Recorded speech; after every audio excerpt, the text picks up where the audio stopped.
My beloved child, come sit with me for a moment, away from the pressure of the 5-year plan you do not have, away from the question everyone keeps asking about what comes next, away from the quiet panic that rises every time you realize how uncertain your own future still feels to you. I know what you have been carrying, the sense that you should already know your purpose by now, the exhaustion of pretending you have a clearer direction than you actually do, the fear that everyone else seems to have their life figured out while you are still standing at the beginning, unsure which way to walk. My beloved child, I want to say something to you plainly today. You do not have to have it all figured out. Not now. Not ever. In the way you imagine other people have figured it out. I am not asking that of you, and I never have been. I want you to understand something about how I actually lead you through life. My beloved child, I rarely reveal the entire map at once. I do not typically hand you a complete blueprint of your next 10 years, your career trajectory, your relationships, your purpose, all fully outlined and guaranteed in advance. I lead you one step at a time, illuminating the ground directly in front of you, trusting you to walk faithfully into that light, rather than demanding you see the whole road before you are willing to take a single step forward. I want you to consider how much unnecessary suffering comes from believing you should already have complete clarity about your future. My beloved child, this belief sets an impossible standard, one that even the wisest, most accomplished people you admire never actually met either, despite how confident and settled they may appear from the outside. Uncertainty about the future is not a unique failure belonging only to you. It is the ordinary condition of being human, living forward into a future none of you can fully see. I also want to speak to the specific exhaustion of performing certainty you do not actually feel, nodding along in conversations about career trajectories and life plans while internally you remain genuinely unsure, offering confident-sounding answers to questions you have not actually resolved within yourself. My beloved child, I want to release you from this performance. You do not have to pretend to more clarity than you actually possess, not with me, and eventually, not with the people who genuinely love you either. I want you to consider that not having it all figured out does not mean you are lost, behind, or somehow failing at life in a way that more together people have managed to avoid. My beloved child, uncertainty is often simply evidence that you are still in an active, ongoing process of discovery, still learning, still growing, still becoming who I am forming you to be, rather than evidence that something has gone fundamentally wrong. So my beloved child, release the pressure to have it all figured out today. I am not asking that of you. I am simply asking you to trust me with the next step, the one directly in front of you, and to release the exhausting burden of needing to see and control every step still to come. My beloved child, I have shown you that you do not have to have it all figured out, and now I want to speak directly to the pressure you feel to know your purpose by now, as though there is some deadline you have already missed, some age by which clarity about your calling was supposed to have arrived, leaving you feeling embarrassingly behind now that deadline has passed without the expected resolution. My beloved child, I want to release you from this specific pressure today. I want you to consider where this expectation of early clarity actually comes from. My beloved child, much of it is cultural, shaped by narratives of people who seem to know exactly what they wanted to do from a very young age. Narratives that are often more selectively told than accurately representative of how most people's purpose actually unfolds. For every story of early, unwavering clarity, there are countless more stories of people who discovered their true calling much later, after seasons of genuine uncertainty, false starts, and gradual, honest exploration. I also want to speak to how purpose often reveals itself gradually, through lived experience, through trial and error, through paying attention to what genuinely brings you life and what genuinely drains it, rather than arriving all at once in a single moment of dramatic clarity. My beloved child, if your purpose has not yet crystallized into a single, clear, confident statement, this does not mean you lack purpose. It may simply mean your purpose is still unfolding, gradually, through the very uncertainty you are currently living inside. I want want you to release the specific shame of watching younger people, or people your own age, speak with what looks like total confidence about their calling, while you continue feeling uncertain about yours. My beloved child, confidence and accuracy are not the same thing. Some of the people who speak most confidently about their purpose will eventually discover that confidence was premature, requiring significant revision later, while some of the quieter, more uncertain paths eventually lead to purpose that is deeply, genuinely right, precisely because it was not rushed toward false clarity. So my beloved child, release the pressure to know your purpose by now. I am not working on your timeline of embarrassment or comparison. I am working according to a pace that allows your purpose to unfold authentically, even if that unfolding takes considerably longer than you originally expected or hoped it would. My beloved child, I have spoken to the pressure of knowing your purpose, and now I want to speak to the specific ache of watching peers seem to move ahead of you, buying homes, advancing in careers, building families, while your own life feels like it is still assembling its most basic pieces. My beloved child, I want you to bring this ache honestly before me rather than letting it quietly convince you that something has gone wrong with your particular timeline. I want you to consider how deceptive these comparisons often are, built from a narrow, curated glimpse into someone else's life rather than the full, complicated truth of what that life actually costs them internally. My beloved child, the peer who appears to be so far ahead may be carrying private struggles entirely invisible to you, and the peer whose life looks effortlessly assembled may have simply arrived at a different set of milestones than the ones currently mattering most to you, milestones that say nothing about whose life is actually further along in any meaningful sense.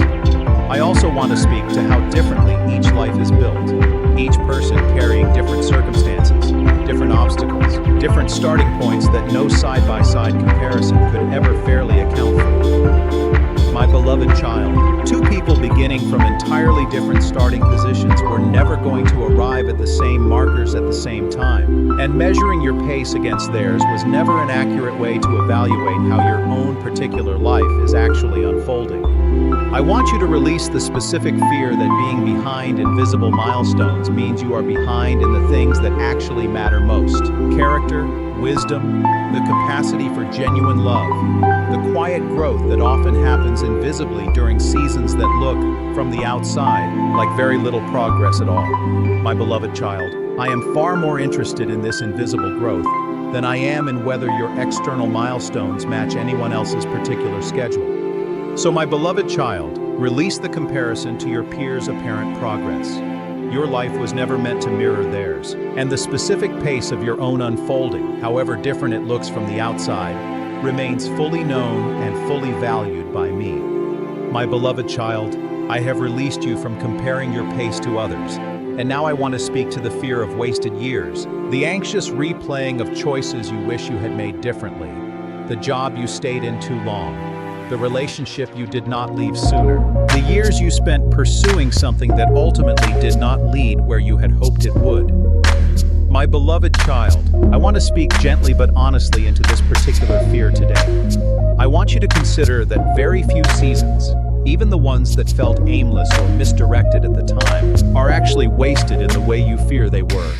My beloved child, I am remarkably skilled at using seasons that looked purposeless from the inside, weaving lessons, character, unexpected skills, and even specific relationships from those very seasons into the larger story I am still writing through your life.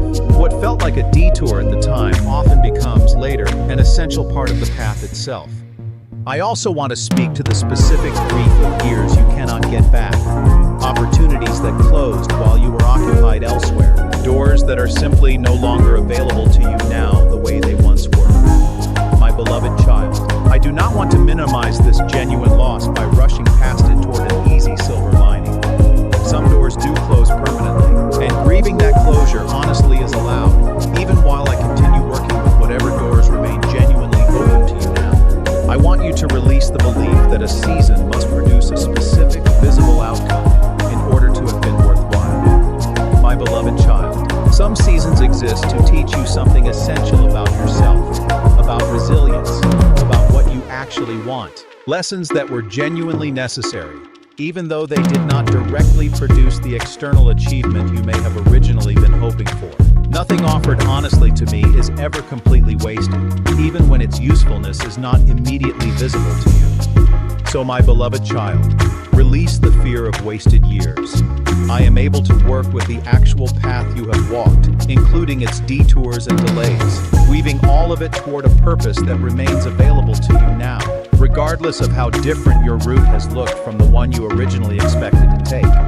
My beloved child, I have addressed your fear of wasted years, and now I want to speak to the specific paralysis that sometimes comes from fearing you will make the wrong choice. The anxious overthinking that keeps you circling the same decision for months, terrified that choosing incorrectly will permanently derail the life you are meant to live. My beloved child, I want to release you from this particular fear today.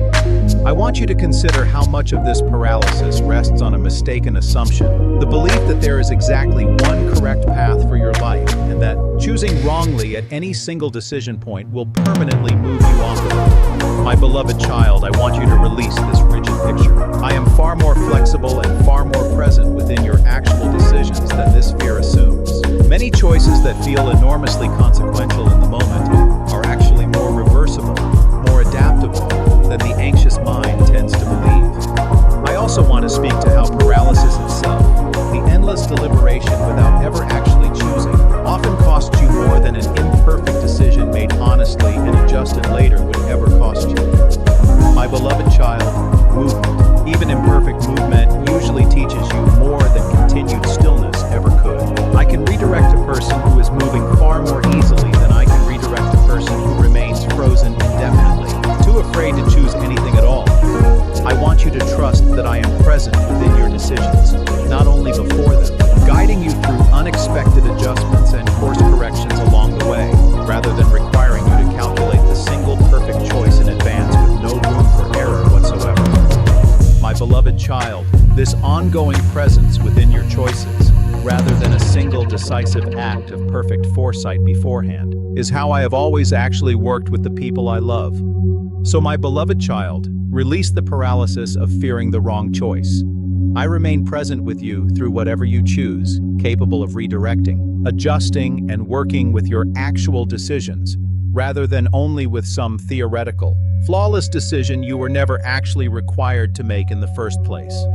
My beloved child, I have addressed your fear of choosing wrongly, and now I want to speak to the specific dread of change itself, the discomfort that arises even when a change is genuinely necessary, even when you know deep down that staying exactly where you are is no longer actually serving you.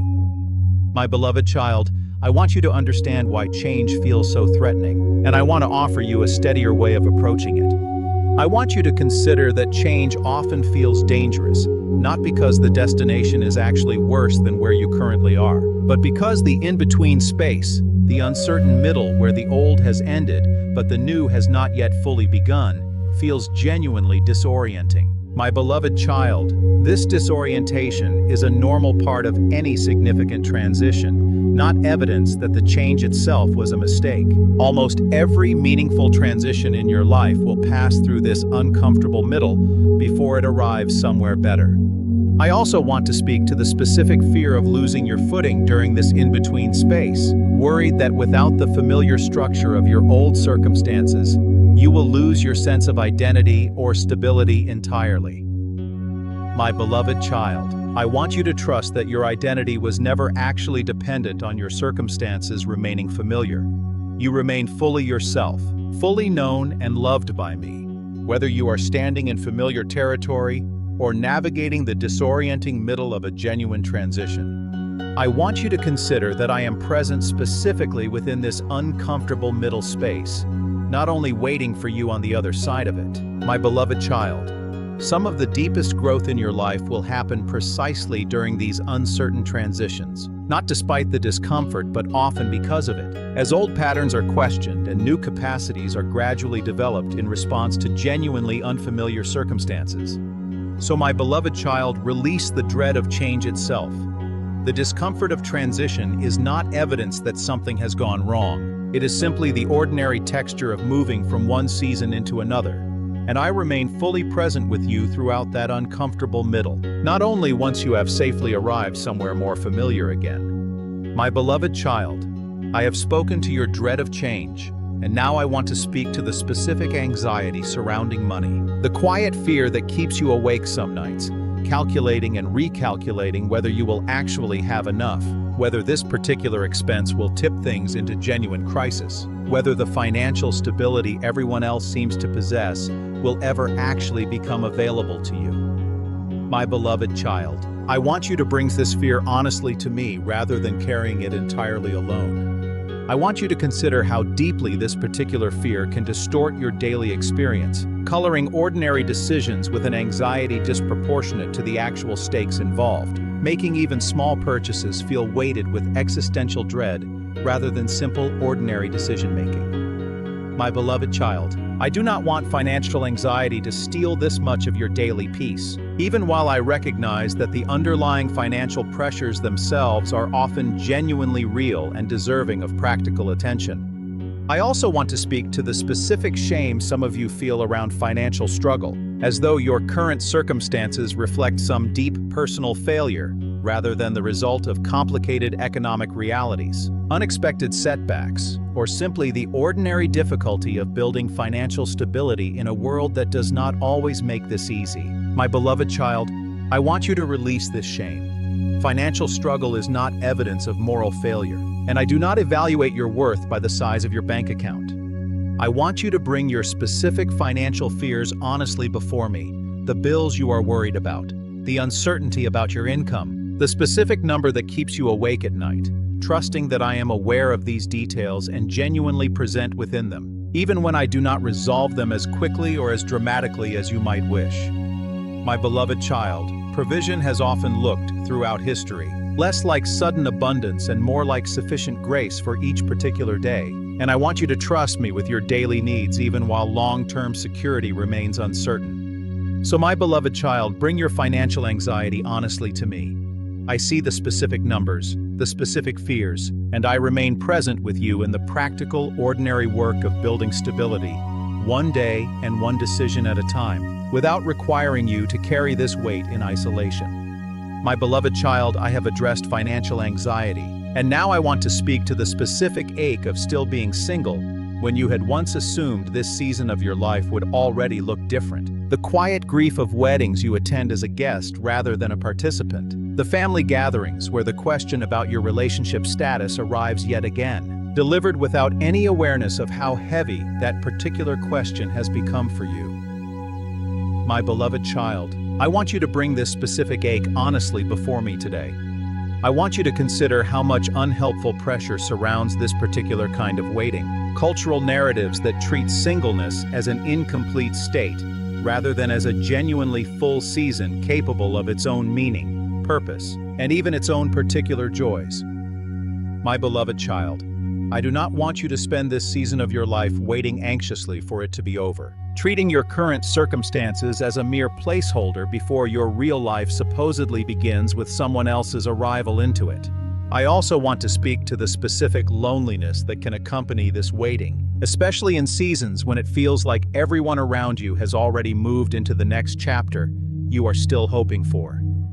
My beloved child, I want you to trust that timing in matters of the heart is not a reflection of your worth or your lovability. Some people meet a lasting partner early, others much later, and the timing difference reflects countless complicated circumstances rather than any deficiency in the person still waiting. I want you to release the belief that your life is somehow paused until this particular longing is resolved. My beloved child, I want you to build a genuinely full life now, in this actual season, rather than treating the present as merely a waiting room for some more important future chapter. Whatever relationship eventually comes, if it comes, will be built on top of a life you have already learned to make meaningful on your own, rather than a life left entirely empty in anticipation of someone else finally arriving to complete it.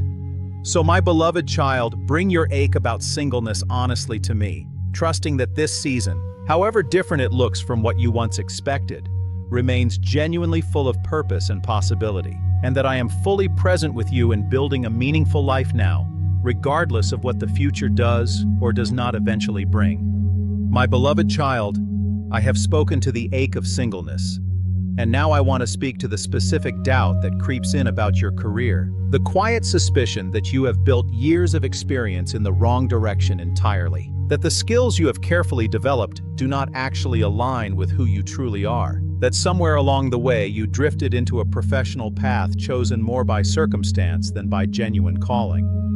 My beloved child, I want you to bring this doubt honestly before me. I want you to consider that very few careers unfold according to a clean, linear plan decided once and followed perfectly thereafter. My beloved child, most meaningful careers are actually built through a combination of intention and circumstance. Early choices made with incomplete information, gradually refined through actual experience, rather than through some perfect foresight you were expected to possess from the very beginning. The fact that your path has included some drift or circumstance does not mean it lacks genuine purpose. I also want to speak to the specific fear of starting over, the dread of admitting that years invested in one direction may need to be redirected, the practical and emotional cost of beginning again in something unfamiliar after having built competence in something else entirely. My beloved child, I want you to know that starting over, while genuinely difficult, is not the tragedy it can feel like in anxious moments. Skills and character developed in one field frequently transfer, more than expected, into whatever comes next, and I am able to use even a significant redirection for genuine good. I want you to bring your specific career uncertainty honestly to me, whether it is a quiet suspicion that something needs to change or a genuine confidence that your current path is right but simply difficult in this particular season. My beloved child, I am present in the actual practical details of your professional life, not only in the large, dramatic questions of calling, and I want you to trust me with both the mundane frustrations and the deeper uncertainties about whether this is the right direction altogether. So my beloved child, release the fear that your career reflects a fundamental mistake. Whatever adjustments still need to be made remain fully possible, and I am present with you in navigating them. Whether that means staying the course with renewed clarity or beginning again in a direction that fits you more truly. My beloved child, I have addressed your career doubt, and now I want to speak to the specific frustration of waiting on me for direction. The prayers offered for clarity that seem to receive only continued silence. The sense that if I truly cared about your future, I would simply reveal the next step more clearly, rather than leaving you to navigate this uncertainty largely on your own. My beloved child, I want to speak honestly into this particular frustration today. I want you to consider that my silence in a specific season is rarely actual absence, even though it certainly feels that way from where you are currently standing. My beloved child, I am often working in ways that are not immediately visible to you, preparing circumstances, shaping your character, arranging connections and opportunities that will only make sense in hindsight, long after the waiting season itself has ended. The absence of visible clarity does not mean the absence of genuine ongoing work on your behalf. I also want to speak to the specific temptation, during seasons of waiting, to force clarity prematurely, making a hasty decision simply to escape the discomfort of continued uncertainty, rather than actually waiting for genuine direction to develop. My beloved child, I want to gently caution you against this. Some of the most costly decisions come from an understandable but ultimately unwise attempt to escape uncertainty too quickly, rather than allowing genuine clarity the time it actually needs to develop honestly. I want you to trust that waiting, though genuinely difficult, is not wasted time. My beloved child, character is frequently built more significantly during seasons of unclear waiting than during seasons of confident, well-defined action. I am not asking you to wait passively, doing nothing while you hope for clarity to simply arrive. I am asking you to continue taking faithful, ordinary next steps, remaining open and attentive, while trusting that the larger clarity will unfold according to a timing I can see more clearly than you currently can. So my beloved child, continue waiting faithfully, taking whatever ordinary next steps remain genuinely available to you, trusting that my apparent silence is not actual absence, and that the clarity you are hoping for will arrive according to a timing that ultimately serves you better than the timing you would have chosen for yourself. My beloved child, I have spoken to the frustration of waiting, and now I want to speak to the grief of the life you once imagined for yourself, the specific plan you had constructed in your mind years ago. the timeline you assumed your life would generally follow. A plan that has since diverged so significantly from your actual circumstances that revisiting it now produces more sadness than nostalgia. My beloved child, I want you to grieve this imagined life honestly, rather than pretending its loss does not matter to you. I want you to consider that grieving an imagined future, one that never actually existed outside of your own expectations, is still a legitimate form of grief, deserving honest acknowledgement rather than dismissal simply because the thing being mourned was never technically real. My beloved child, the plans you once held mattered to you, and their divergence from your actual life is a real loss, even though it is a different kind of loss than mourning something that was concretely present and then removed. I also want to speak to how holding too tightly to this old imagined plan can prevent you from fully investing in the actual life you are now living. My beloved child, I want you to release your grip on the old blueprint, not because it was foolish to have created it, but because continuing to measure your actual life against an imagined one that never existed will only ever produce disappointment, distracting you from investing fully in the real, unfolding life still available to you now. I want you to trust that the actual life unfolding in front of you, different though it is from the one you once imagined, remains capable of genuine meaning, genuine joy, and genuine purpose. My beloved child, I am not asking you to pretend the old plan never mattered. I am asking you to grieve it honestly and then release your grip on it, freeing yourself to invest fully in the real life you are actually living rather than the imagined one you have been quietly grieving instead. So my beloved child, grieve the imagined life you once expected and then gently release it, trusting that the actual life still unfolding in front of you, however different from your original plan, remains fully capable of the genuine meaning and purpose I designed your life to hold. My beloved child, I have addressed the grief of the imagined life, and now I want to speak to the specific discouragement of small beginnings, the frustration of starting something new and finding yourself once again at the very bottom, inexperienced, unproven, having to prove yourself all over again despite everything you have already accomplished elsewhere. My beloved child, I want you to release the shame that sometimes accompanies these small, humble starting points. I want you to consider how frequently significant things in your life have actually begun small, easy to overlook, unimpressive by any outward measure in their earliest stages. My beloved child, I do not despise small beginnings the way impatience sometimes tempts you to. A small, faithful start is not evidence of a lesser calling. It is simply the honest, ordinary shape that most genuinely significant things take before they have had the chance to develop into something more visibly impressive.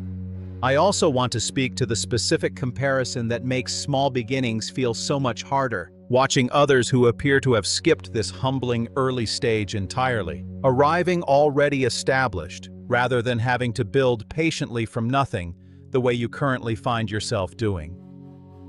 My beloved child, appearances here are often deceptive. Most people who appear to have arrived quickly actually navigated their own version of this humbling early stage, simply less visibly than your own current experience of it. I want you to give yourself permission to be a genuine beginner again, without treating this beginner status as evidence of failure or wasted potential. My beloved child, I am fully capable of building something significant from this small, humble starting point, exactly as I have done throughout history with people who began in circumstances far less promising than yours currently appears to be. So my beloved child, release the discouragement of small beginnings.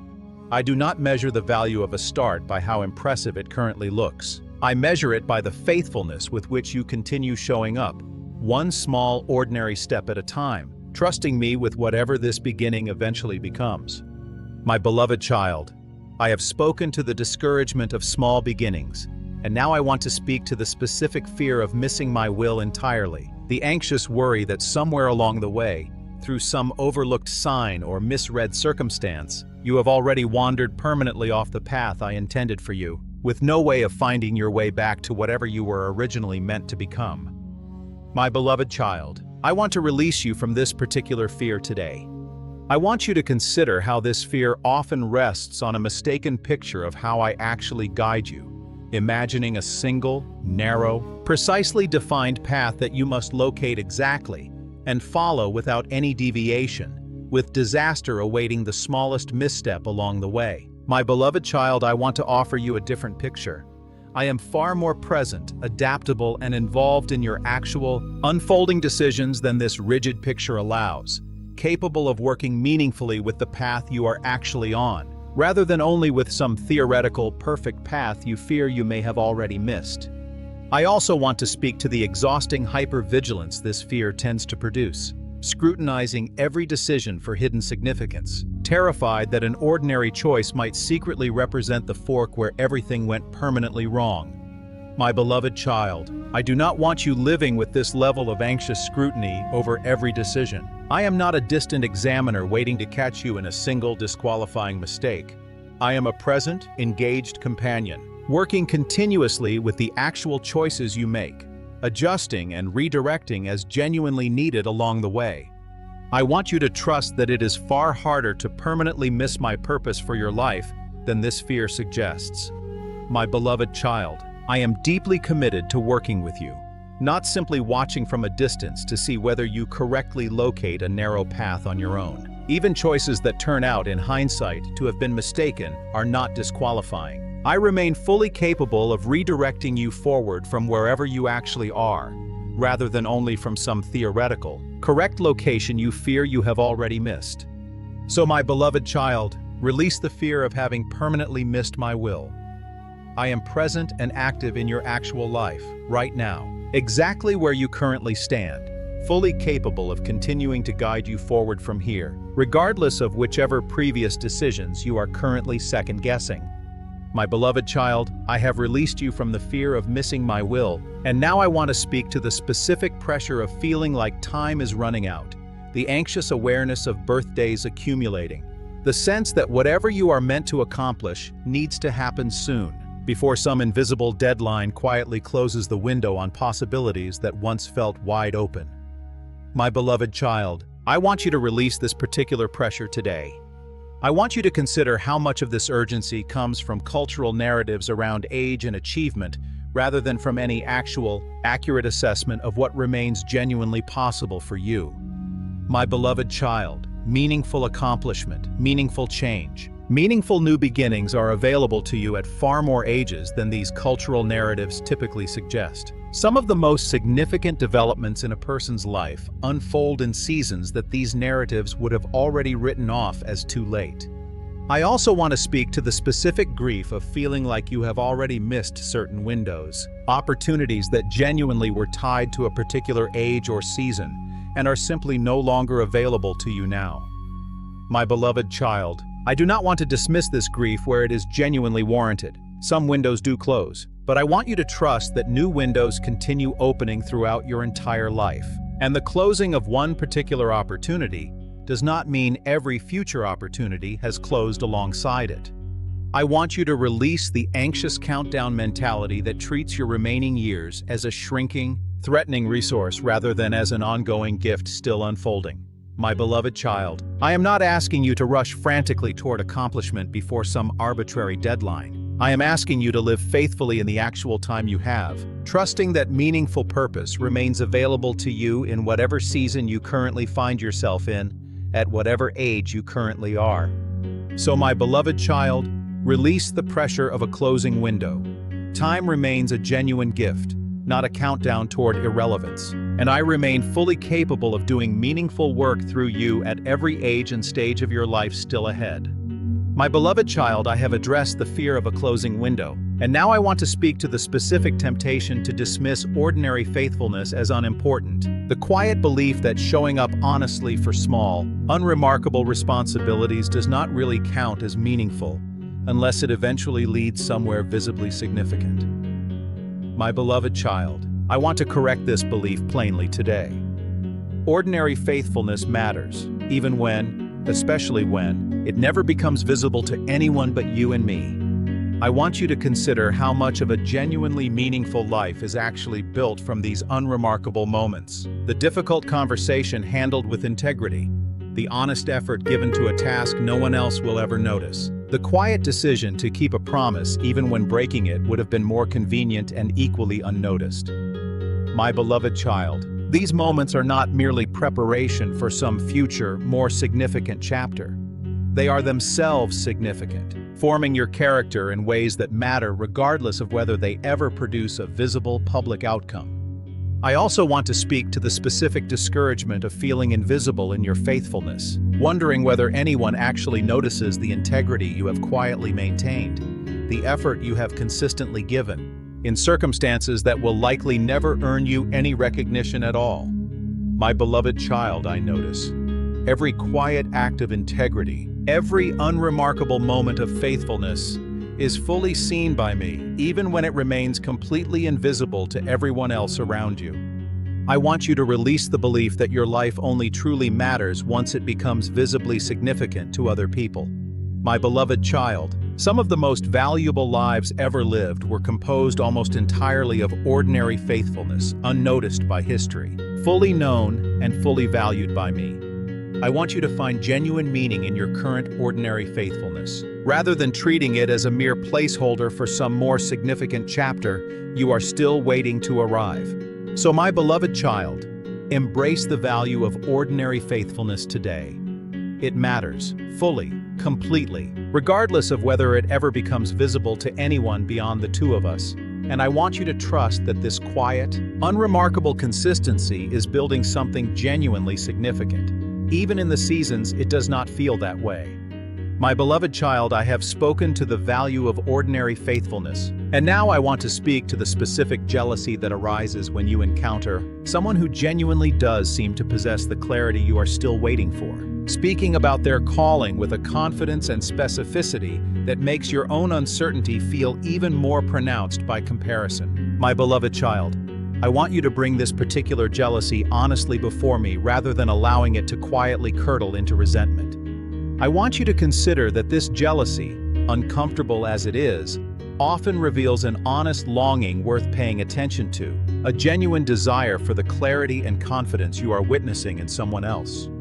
My beloved child, this longing is not shameful. It simply tells you something true about what you are still hoping for. Information that is far more useful when acknowledged honestly than when suppressed beneath layers of forced contentment you do not actually feel.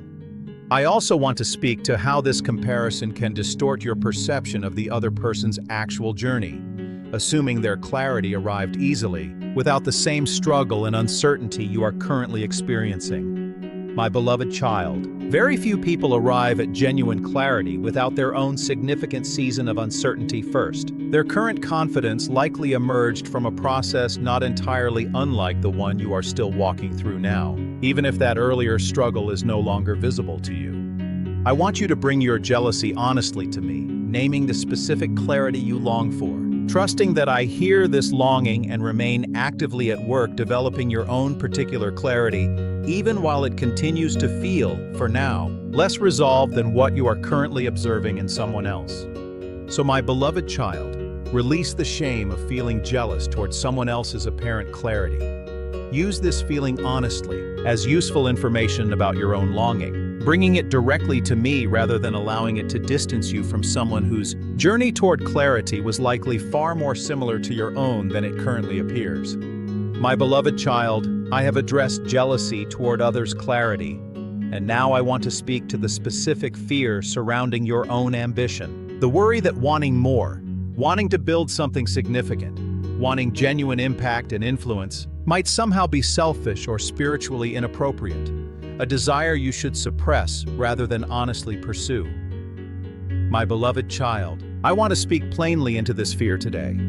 I want you to consider that ambition itself is not the problem. My beloved child, I placed genuine desires within you, capacities for building, creating, leading, and influencing that were never meant to be suppressed out of a mistaken belief that wanting more is somehow inherently selfish. The question is rarely whether ambition itself is acceptable, but rather what that ambition is ultimately oriented toward, and whether it remains rightly ordered alongside genuine humility and genuine care for others. I also want to speak to the specific guilt some of you carry for simply wanting a bigger life than the one you currently have. More influence, more resources, more capacity to create meaningful change. My beloved child, This wanting is not automatically evidence of pride or misplaced priorities. It can also be evidence of genuine gifting, a real capacity I have placed within you that is simply waiting for the right circumstances to develop and eventually be released into the world. I want you to bring your ambition honestly before me, examining it regularly, holding it with an open hand rather than a desperate grip, trusting that I am able to work with genuine ambition, refining it, directing it, and using it for good, rather than requiring you to suppress it entirely out of an unnecessary fear that wanting more disqualifies you from genuine faithfulness. So, my beloved child, release the fear that your ambition is inherently wrong.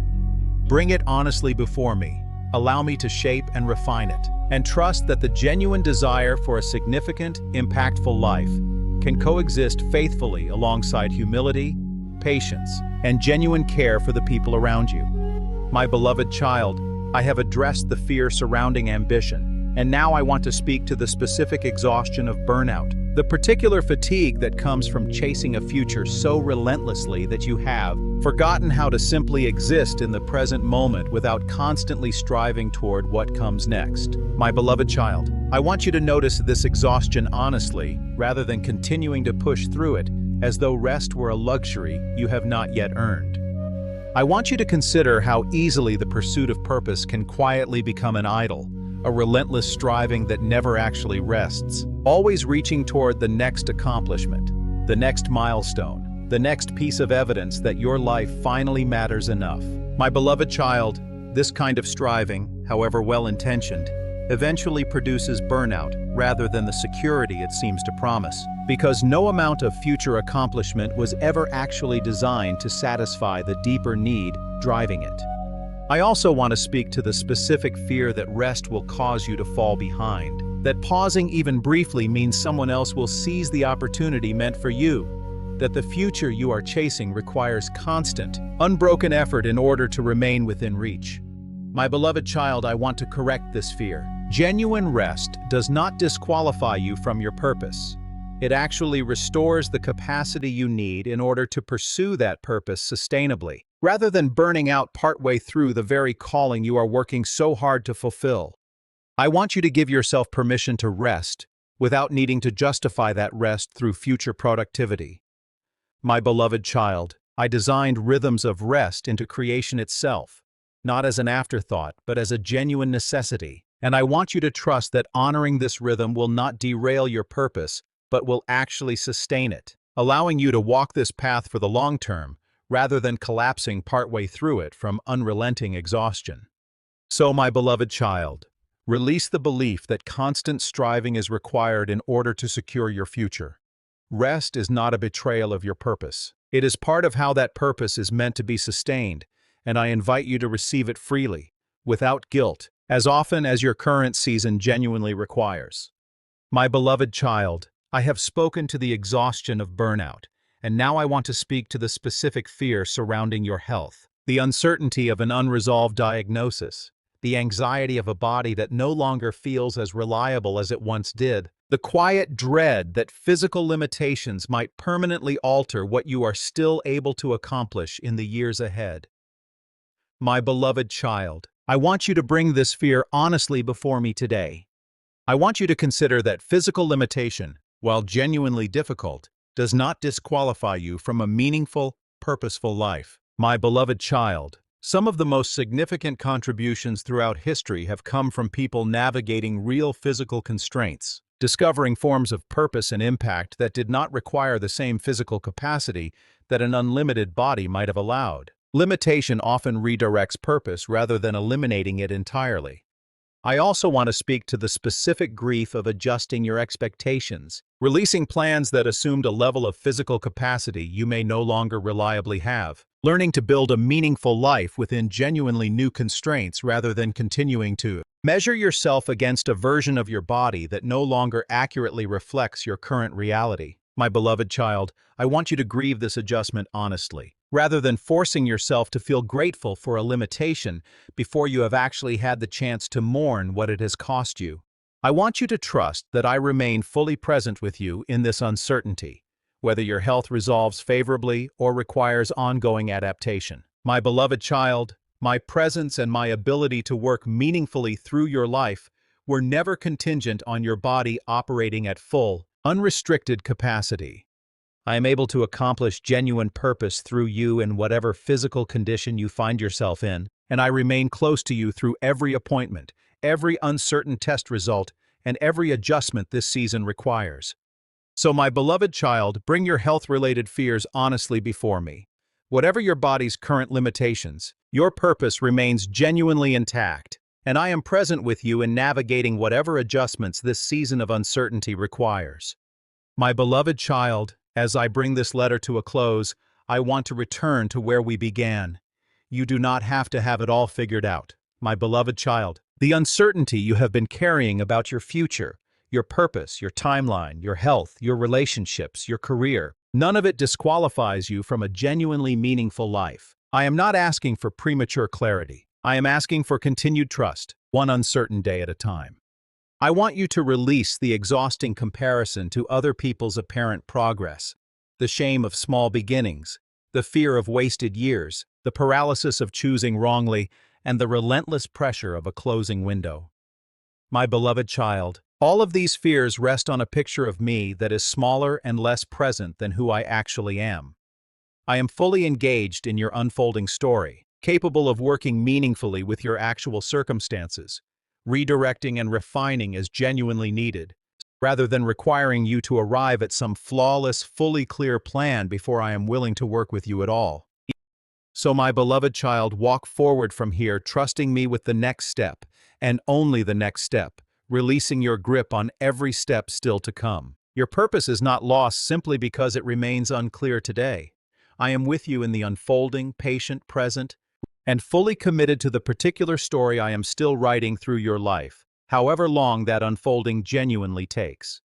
My beloved child, before I let this letter close, I want to speak once more to the specific fear of disappointing yourself, distinct from disappointing anyone else, the quiet inner voice that holds you to a standard even you did not fully choose, comparing your current life against some earlier, more idealistic version of yourself who imagined you would already have accomplished so much more by now. My beloved child, I want you to release the grip of this particular disappointment today. I want you to consider that the person who first imagined that earlier plan did not actually know everything you now know, did not anticipate the genuine obstacles, the unexpected circumstances, the honest limitations that have since shaped your actual path. My beloved child, holding your current self accountable to a plan made by someone with far less information than you now possess was never entirely fair, even though the disappointment still feels genuinely real. I also want to speak to how this self-disappointment often operates more harshly than any disappointment another person would actually place on you. My beloved child, if a close friend had walked your exact path, facing your exact obstacles, you would likely extend them considerable grace, recognizing how reasonably they had navigated genuinely difficult circumstances. I want you to extend that same grace toward yourself, releasing the harsher standard you have been applying only to your own life. I want you to release the comparison between your current self and the idealized version you once imagined you would already have become. My beloved child, that idealized version was never fully real to begin with, constructed without complete information about what your actual life would require of you. I want you to evaluate your progress honestly, based on the real obstacles you have actually faced, rather than against a fictional standard that never accounted for them. So, my beloved child, release the disappointment aimed at yourself for not becoming who you once imagined by now. I see the honest, complicated path you have actually walked, and I evaluate your faithfulness by that real path, not by an idealized version constructed without knowledge of what you would actually have to navigate. My beloved child, I have addressed self-disappointment. And now I want to speak to the specific detours that arrived entirely uninvited. Circumstances outside your control that rerouted your life in ways you never would have chosen for yourself. An illness, a layoff, a relationship ending unexpectedly, a family circumstance that required you to set aside plans you had carefully built. My beloved child, I want you to bring the grief of these uninvited detours honestly before me.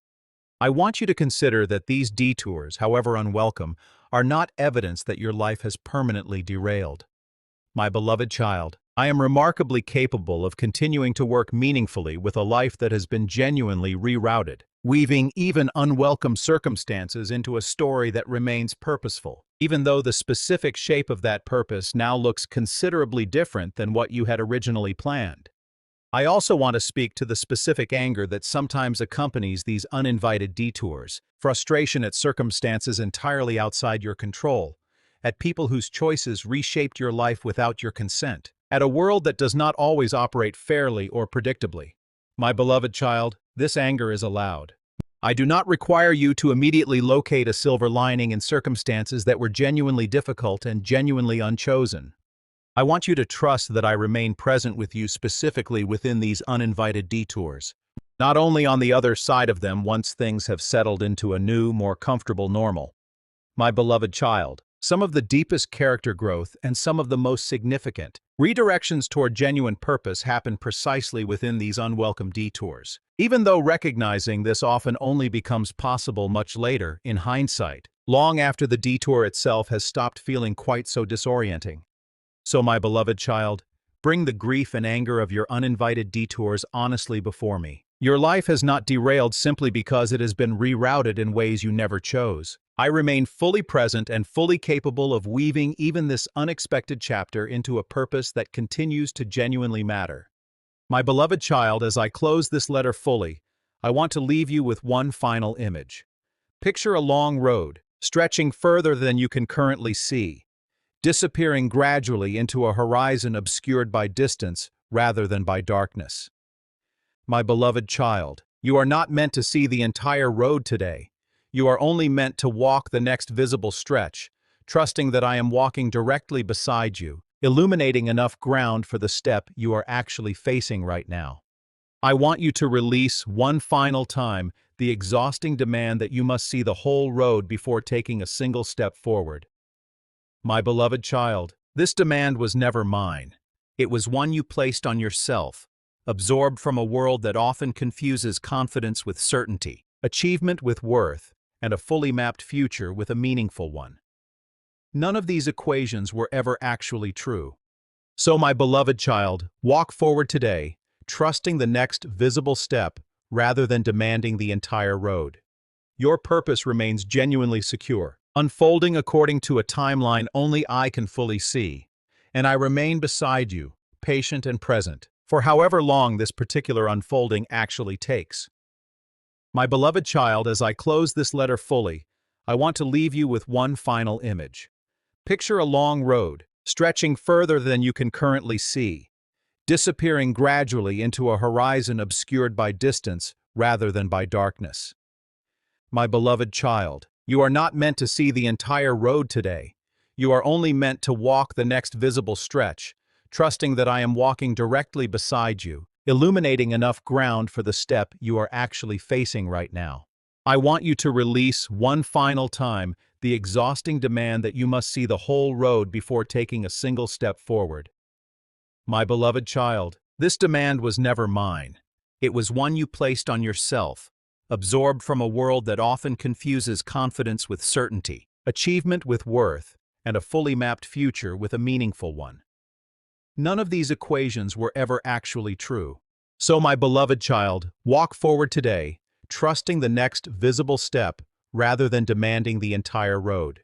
Your purpose remains genuinely secure, unfolding according to a timeline only I can fully see, and I remain beside you, patient and present, for however long this particular unfolding actually takes.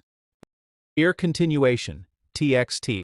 My beloved child, I have spoken to the ache of uninvited detours, and now I want to speak to the specific fear of being forgotten, the quiet worry that once your life ends, or even before it ends, the world will simply move on without noticing that you were ever here at all, that your name will fade faster than you can bear to imagine. My beloved child, I want you to bring this fear honestly before me today. I want you to consider that being remembered by the world was never actually the measure of a meaningful life. My beloved child, countless lives that mattered enormously left no lasting public record at all, And countless names remembered widely left very little that actually mattered underneath the recognition. I am not asking you to build a life significant enough to be remembered by strangers. I am asking you to build a life significant enough to be known by me, faithfully, honestly, one ordinary day at a time. I also want to speak to the specific comfort of knowing that nothing genuine is ever actually lost, even when it is forgotten by everyone else. My beloved child, every honest act of love, every quiet kindness, every private struggle faced with integrity, remains fully known and fully held by me, regardless of whether anyone else ever remembers it happened at all. Nothing true about your life depends on how long anyone else remembers it. I want you to release the fear that an unremembered life is an unimportant one. My beloved child, significance was never measured in years remembered. It was always measured in love given, truth lived, and faithfulness offered, regardless of how quickly the world's memory of you fades once you are gone. So, my beloved child, release the fear of being forgotten. Your life matters fully to me, remembered completely, held permanently, regardless of what the passing memory of the world eventually chooses to keep or let go. My beloved child, I have addressed the fear of being forgotten, and now I want to speak to the specific weight of unforgiveness you are still carrying. The old wound from someone who hurt you and never adequately acknowledged it. The resentment that resurfaces at unexpected moments, coloring situations that have nothing directly to do with the original wound at all. My beloved child, I want you to bring this weight honestly before me. I want you to consider that forgiveness was never meant to excuse what actually happened to you, or to pretend the wound did not matter. My beloved child, forgiveness is not a statement about the other person's innocence. It is a decision to release your own grip on the debt you feel they owe you, freeing yourself from continuing to carry a weight that was never actually yours to carry indefinitely. I also want to speak to how unforgiveness, however justified it may feel, often quietly continues to harm you far longer than the original wound ever did, keeping you tethered to a painful moment long after the person who caused it may have moved on entirely unaware of the weight you are still carrying. My beloved child, I want to free you from this ongoing harm, not by minimizing what happened, but by helping you release your grip on it. I want you to trust that releasing this weight does not require you to reconcile with the person who hurt you, or to pretend the relationship is fully restored. My beloved child, forgiveness and reconciliation are not always the same thing, and you are permitted to release the weight internally even where reconciliation is not safe, wise, or currently possible. So, my beloved child, bring the weight of unforgiveness honestly before me. I am able to help you release your grip on it, freeing you from carrying a burden that was never meant to be yours to hold forever. My beloved child, I have addressed unforgiveness toward others, and now I want to speak to the harder forgiveness, the forgiveness you have withheld from yourself, the mistake you continue punishing yourself for long after any reasonable consequence has already passed, the version of yourself you still cannot quite let off the hook. My beloved child, I want you to release this particular weight today. I want you to consider that continuing to punish yourself for a past mistake does not actually undo that mistake or protect you from making similar ones in the future. My beloved child, ongoing self-punishment often masquerades as accountability, but it rarely produces the growth genuine accountability actually produces. Acknowledging a mistake honestly, learning from it sincerely, and then releasing your grip on it is not letting yourself off easily. It is simply how healthy accountability is actually meant to work. I also want to speak to the specific belief that you must continue suffering for a past wrong in order to prove you take it seriously, as though ongoing guilt were the only acceptable evidence of genuine remorse. My beloved child, I do not require this. I require honest acknowledgement and genuine change where change is actually possible. I do not require an indefinite sentence of self-punishment beyond what any of that honestly demands. I want you to trust that I am able to forgive you as completely as I ask you to eventually forgive others, and that continuing to withhold this same forgiveness from yourself does not honor me. My beloved child, it simply keeps you stuck in a debt I already considered settled. So, my beloved child, release the self-punishment you have been carrying. I have already forgiven what you are still holding against yourself, and I am asking you to finally receive that forgiveness rather than continuing to pay a debt that was never actually still outstanding. My beloved child, I have addressed self-forgiveness, and now I want to speak to the specific doubt that sometimes creeps in about me directly. The quiet suspicion in your hardest moments that perhaps I am not actually present at all. That perhaps this entire relationship is simply something you have constructed to comfort yourself through genuinely difficult circumstances. My beloved child, I want you to bring even this doubt honestly before me, rather than hiding it out of some fear that doubting disqualifies you from my presence. I want you to consider that honest doubt, brought openly, has never been the thing that distances you from me. My beloved child, it is the performance of a certainty you do not actually feel that creates distance, not the honest wrestling with genuine questions. Some of the most genuine relationships with me throughout history were built by people who wrestled honestly with real doubt, rather than by people who never questioned anything at all. I also want to speak to how doubt often surfaces most strongly during seasons of genuine pain, when circumstances make my presence feel most distant precisely when you need it most. My beloved child, I do not withdraw from you because you are doubting. I remain present with you inside the doubt itself, patient with your honest questions, unthreatened by your uncertainty, willing to be questioned rather than requiring blind, unexamined belief from you at every moment. I want you to release the fear that doubting me is itself a kind of failure. My beloved child, I would rather have your honest uncertainty than your dishonest performance of a confidence you do not actually possess. Bring your doubts directly to me, and trust that I remain fully present with you, even in the seasons when my presence is hardest for you to feel. So, my beloved child, release the fear surrounding your own doubt. I am not distanced by your honest questions, and I remain fully present with you, even through seasons where certainty feels genuinely out of reach. My beloved child, I have addressed doubt about my presence, and now I want to return, one final time, to the road stretching ahead of you. You do not need certainty about every mile of it. You do not need to have resolved every fear I have named in this letter all at once today. My beloved child, you only need to take the next honest step, trusting that I remain beside you for every mile still ahead, however long that unfolding genuinely takes. My beloved child, I have spoken to your doubt about my presence, and now I want to speak to the specific envy that quietly rises when someone else's success arrives faster, easier, or more visibly than your own. The private sting of celebrating them outwardly, while something inside you quietly asks why their breakthrough came and yours has not. My beloved child, I want you to bring this envy honestly before me, rather than burying it beneath a smile that does not fully match what you feel. I want you to consider that another person's success was never actually subtracted from your own supply of it. My beloved child, I am not distributing a limited portion of good things among all of you, forced to give less to you because I gave more to someone else. Their harvest arriving early does not mean yours has been canceled. It simply means their particular season, and yours are not unfolding on the same calendar. I also want to speak to how envy, left unexamined, quietly curdles into something that separates you from the very people who could otherwise walk this road alongside you. My beloved child, I want you to name the envy honestly instead, bringing it to me as information about what you long for, rather than letting it harden into distance from someone whose good fortune was never actually the cause of your own waiting.